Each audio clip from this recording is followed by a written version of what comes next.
Oke, Bismillahirrahmanirrahim. Assalamualaikum warahmatullahi wabarakatuh dan juga selamat sejahtera. Pada hari ini ya, sains tingkatan 1 kita sambung balik tajuk yang kita pelajari semalam, yaitu berkaitan dengan pembiakan tumbuhan. Untuk hari ini kita akan teruskan dengan tajuk aplikasi pendebungaan kacuk dalam bidang pertanian. Okey. So kita akan teruskan dekat Malaysia ni. Okay, kalau kita tengok dekat Malaysia, teknik penegaan kacuk ni tidak asing lagi lah. Tidak asing lagi untuk di Malaysia lah. Teknik digunakan secara meluas untuk menghasilkan hasil tanaman yang lebih baik dan berkualiti. Okay. So kita tengok biasanya pokok-pokok mana yang boleh kita kacukkan lah, ataupun ya, dalam arena pertanian ni, untuk industri ni, pokok mana yang kita kacukkan yang mendapat lebih berbaloi dia punya hasil dia. So yang pertama sekali dekat sini kelapa sawit. Kelapa sawit. So kelapa sawit. Okay. Pokok induk Pisifera dan Dura. Pokok kacukan Tanera. Bila kacuk dua ni dia kata hasil buah dan isi yang lebih banyak dan tempurung yang nipis. Tu cantik lah tu. Isi dia banyak, isi yang minyak sawit yang kita makan tu kan. Isi dia banyak. Tempurung pula nipis. Okey lah. Petik. Petik pun ada. Subang 6 dan Sunrise Solo. Gabung dengan kacuknya Exotica. Jadi gabung dua namanya Exotica. Hasil buah lebih manis dan berisi. Tu petik. Jagung. Jagung manis dari Taiwan dan Mexico. Gabung jadi Mas Madu. Pokok kasukan Mas Madu. Hasil buah lebih manis, besar dan daya tahan penyakit dan kemarau adalah tinggi. Tu dia. Padi pula jenis siam dan jenis pebulun. Nama kajukannya Malinja. Padi Malinja ni. Hasil padi lebih banyak, masak dengan lebih cepat. Tu lebih baik. Masak lebih cepat tu maksudnya boleh dituai. Kalau dulu setahun 2 kali, sekarang ni sudah setahun boleh 3 kali. Lagi cantik. Okey. Itu sebabnya kita nak pendebungaan kacuk. Okey, proses pencamaan dia macam mana? Tadi saya dah cerita ataupun semalam saya dah terangkan kepada pelajar bahawa mesti butir bunga tu pergi kepada stigma. Okey. Butir bunga tu daripada stamen tu. Okey, enter dan filamen kan, stamen tu yang dekat enter tu pergi dekat dengan stigma. Okey, bila butir bunga tu butir bunga tu pergi pada stigma, dia akan hasilkan dia macam ni lah. Okey. So yang saya cakap warna kuning-kuning tu okey, dia akan pergi ke sini. Okey, yang tu yang pertama. Okey, dah dibawa oleh ejen ke angin tiup ke apa kan, ejen permukaan dah tolong Lepas tu bila dah melekat pada stigma, bila dah melekat di stigma, dia akan hasilkan satu tiup. Dia nak ke bawah ni. Tu yang nombor 2 ni. Ni. Tiup dia bunga, dia akan hasilkan tiup macam straw lah. Satu nak turunkan apa? Nak turunkan gamit jantan tu. Gamit jantan tu kalau macam manusia dia nak turunkan sperma lah kalau ni tapi ini kita kenali dia sebagai gamit jantan. Okey. Dia akan dapat buat saluran tu sampai ke bawah sini. Yang nombor 3 ni tengok dia punya ni dah sampai saja ke bawah ni.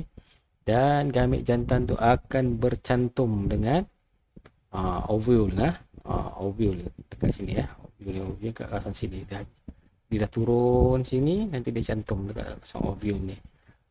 Jadi dia akan hasilkan bunga atau buah yang baru. Okey. Itu cara dia. Struktur biji benih pula. Nanti kita tengok struktur biji. Selepas penyamaran berlaku, ovule dan ovari berkembang menjadi biji benih. Biji benih terdiri daripada embrio yang dilapisi oleh kulit biji atau testa. Bahagian-bahagian bunga yang lain pula akan layu dan gugur. Biji benih terbagi kepada dua, ialah monocotyledon, dan dicotyledon. Okey. Raja di bawah ni menunjukkan struktur biji monocotyledon dan dicotyledon. Okey, kita tengok dicotyledon ni dicotyledon.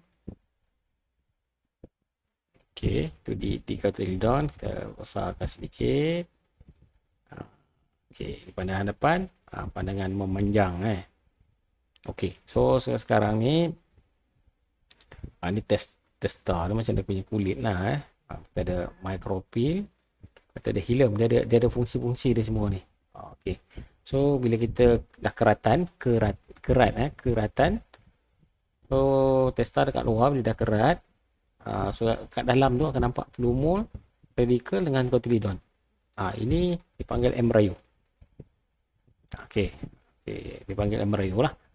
So ini adalah dicotyledon. Kalau monocotyledon, ni monocotyledon pandangan depan kulit biji dengan radical dia ada. So bila dia kerat, kulit ada endosperma, cotyledon, plumule dengan radical. So ni cara monocotyledon lah. Dia tulis kat sini bidik-bidik jagung. Tu kacang hijau. Boleh terbelah dua kan? Jagung tak boleh. Okey ya. Itu adalah ciri perbezaan di antara monocotyledon dengan dicotyledon. Okey.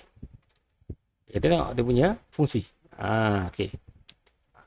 Pada bahagian kulit tadi kita ada testa, hilum dengan mikrofil. Testa ni melindungi biji benih. Dia macam kulit kat luar. Hilum tempat biji benih melekat pada buah. Okey. Mikrofil liang kecil yang membenarkan air dan udara memasuki biji benih. Dekat sini tadi.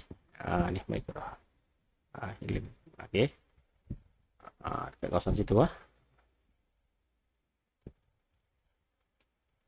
Okey, embryo dia ada plumule dekat dalam radical dengan cotyledon. Okey.